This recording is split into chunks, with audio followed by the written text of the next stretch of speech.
ایک منصوبہ جو نقشے سے نہیں عقیدے سے لکھا گیا، جب صرف 67 الفاظ ایک پوری قوم کی قسمت بدل گئی۔ فلسطین کا وعدہ برطانیہ کی میز پر کیا گیا، لیکن خون مشرق میں بہا۔ جس میز پر فیصلہ ہوا وہ آج اسرائیل میں محفوظ ہے، اور جس زمین پر لاگو ہوا وہ آج بھی جنگ ہے۔ اس ویڈیو میں ہم آپ کو بتائیں گے 19ویں صدی میں ایک البانی ترک نے مصر کو جدید بنانے کی ٹھان لی۔ جب فرانس نے پیچھے ہٹنے میں برطانیہ نے چال چلی اور نہر سویز کی سرزمین پر نظریں گاڑ لی۔ ایک خاموش منصوبہ جو یہودیوں کو زمین دلانے سے زیادہ سلطنتیں توڑنے کا جال تھا۔ تھیوڈور ہرزل، خائم وائزمن، بلفور سب ایک اسٹیج پر اور پردے کے پیچھے چھپے ہوئے تھے۔ ایک جملہ، 67 الفاظ، وہ دستاویز جو صدیوں تک توازن کو ہلا گئیں۔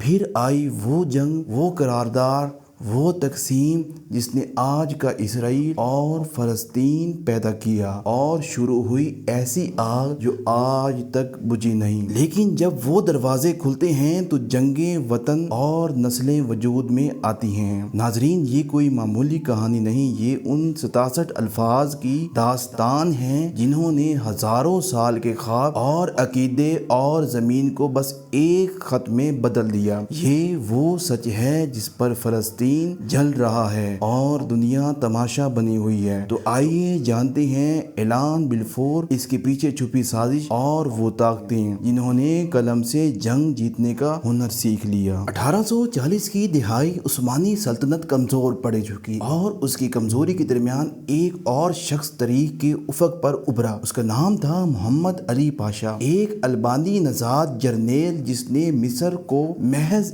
ایک گورنری نہیں بلکہ ایک سلطنت میں بدل دیا۔ قاہرہ کو دائرالحکومت بنایا، اور شام، حجاز، فلسطین، لبنان، ہر طرف محمد علی کا جھنڈا لہرانے لگا۔ یہ وہ وقت تھا جب عثمانی خلافت صرف نام کی رہ گئی تھی۔ محمد علی کو جو کبھی سلطنت کا حصہ تھا اب اس کے سامنے کھڑا تھا، لیکن اس کا خواب صرف حکومت کا نہیں، ترقی اور جدیدیت کا بھی تھا۔ اسی مقصد کے لیے محمد علی نے فرانس سے ہاتھ ملایا، نہر سویز کی تعمیر کا خواب دکھایا، ایک ایسا آبی راستہ جو یورپ اور ایشیا کے درمیان سمندری فاصلے کو نصف کرتا ہے۔ لیکن جیسے ہی یہ منصوبہ فرانس کے پاس گیا، برطانیہ کی آنکھیں کھل گئی، کیونکہ جو قوم اس نہر پر قبضہ کرے گی وہی مشرقی وسطی افریقہ اور ہندوستان تک رسائی رکھے گی۔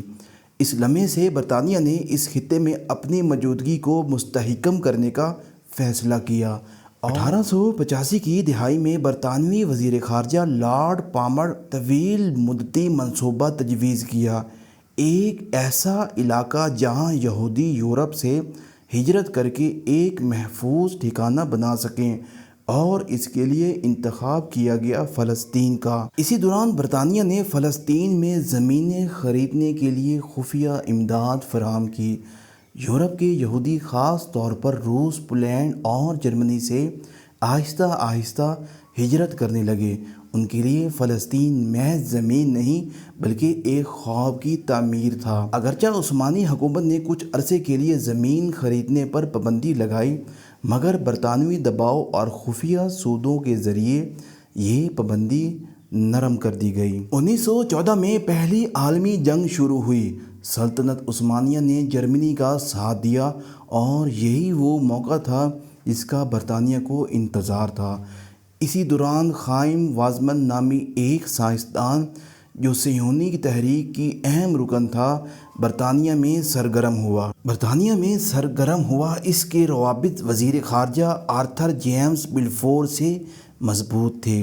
وائزمن نے بلفور کو قائل کیا کہ جنگ کے اختتام پر فلسطین میں یہودیوں کے لیے ایک قوم وطن قائم کیا جائے۔ 2 نومبر 1917 کو اعلان بلفور جاری ہوا، محض 67 الفاظ پر مشتمل ایک خط جس نے عالمی سیاست کا رخ موڑ دیا۔ اس میں لکھا گیا، جلالت مآب کی حکومت فلسطین میں یہودی عوام کے لیے ایک قومی وطن کے قیام کو خوش آئندہ سمجھتی ہے، اور اسی مقصد کے حصول میں اپنی پوری کوشش کرے گی۔ جنگ کے اختتام پر سلطنت عثمانیہ ٹوٹ گئی اور فلسطین برطانیہ کے مینڈیٹ میں آ گیا۔ 1920 میں اور 1946 تک ہزاروں یہودی یورپ، روس اور جرمنی سے فلسطین آئے۔ دوسری طرف عربوں کو خطرہ محسوس ہونے لگا، ان کی زمینیں ان کے ہاتھوں سے نکل رہی ہیں۔ 1936 سے 1939 تک فلسطین میں عرب بغاوت ہوئی جسے برطانیہ نے سختی سے کچل دیا، مگر اصل منصوبہ جاری رہا۔ 1947 اقوام متحدہ نے قرارداد نمبر 181 منظور کی، جس میں فلسطین کو 2 ریاستوں میں تقسیم کر دیا گیا، ایک عرب ریاست اور ایک یہودی ریاست۔ یہ فیصلہ عرب دنیا کے لیے ایک دھماکہ تھا۔ وہ 3 تاریخ میں یوم النکبہ یعنی تباہی کے طور پر یاد کیا جاتا ہے۔ 14 مئی 1948 کو ڈیوڈ بن گوریون نے اسرائیل کے قیام کا اعلان کیا۔ اگلے ہی دن عرب ممالک مصر، اردن، شام، لبنان، عراق اسرائیل پر چڑھ کر دوڑے، لیکن اسرائیل بچ گیا بلکہ اور زمین بھی جیت لی۔ اعلان بلفور ایک خط تھا، لیکن اس کی سیاہی میں تاریخ کا سب سے متنازع باب لکھا گیا۔ فلسطین جہاں کبھی مذاہب کا سنگم تھا، اب تنازع، خون اور بقا کی جنگ کا میدان بن چکا ہے۔ 100 سال بعد بھی وہ 67 الفاظ آج بھی لاکھوں انسانوں کی قسمت پر اثر انداز ہو رہے ہیں۔ اگر آپ کو یہ ویڈیو معلوماتی لگی تو اسے ضرور لائک کریں، شیئر کریں اور سبسکرائب کریں۔